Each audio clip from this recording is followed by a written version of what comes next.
Alors, on va parler maintenant du dessin contemporain et du graphisme, à l'occasion notamment du salon Drawing Now, qui va se tenir au carreau du Temple. Alors, voici un jeune graphiste que vous connaissez bien, puisqu'il a réalisé l'affiche du film. C'est Varam Muratian. Sébastien Thème l'a rencontré. Je suis Varam Muratian, designer graphique.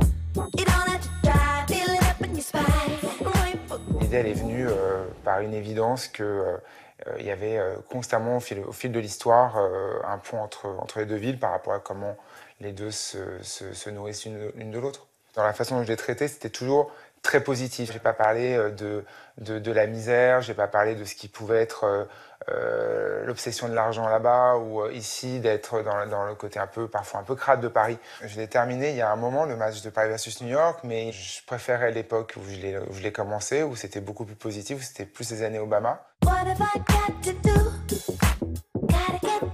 Aussi bien le cinéma que la photo. Je pense à Gary Winogrand, Stephen Shore, Meyerowitz. En cinéma, évidemment, par leur aspect très graphique, justement, par les choix esthétiques.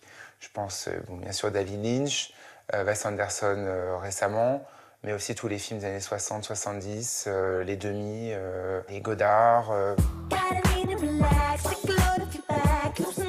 C'est vrai que pour De Plus Belle, l'affiche a été très vite vers un rose, mais lequel on avait plusieurs choix, mais qu'elle prenne autant d'importance, ça a été un long travail par rapport au thème du film. Faire face à la maladie, oui, mais surtout contrer la maladie. Donc j'ai mis de dos par rapport à ça, c'est-à-dire de retrouver la sensation de son corps. C'est le thème du film aussi, par rapport à la danse dans le film, mais surtout par rapport à elle-même, s'aimer soi-même, se réaimer. Merci Florence. Alors, comment avez-vous rencontré Varam Muratian? Bon, moi, comme beaucoup de gens, j'ai craqué sur son livre New York versus Paris, ou Paris versus New York, je ne sais pas dans quel ordre, que je me suis procuré. J'adore le design et le graphisme. J'étais graphiste un peu votre dans métier, une autre vie, oui. J'avais pas du tout son talent. Et puis, du coup, je suis allée le voir en dédicace dans une librairie pour faire signer mon petit livre, c'est tout. Et on s'est rencontrés comme ça. Et il se trouve que les producteurs du film le connaissaient aussi parce qu'il avait fait le générique aussi de Il a déjà tes yeux, le film de Lucien Jean-Baptiste. Et puis, ils sont venus avec ce projet d'affiche. J'étais ravie, moi, parce que j'adore son travail. Et puis, c'était tout de suite hyper juste, hyper beau.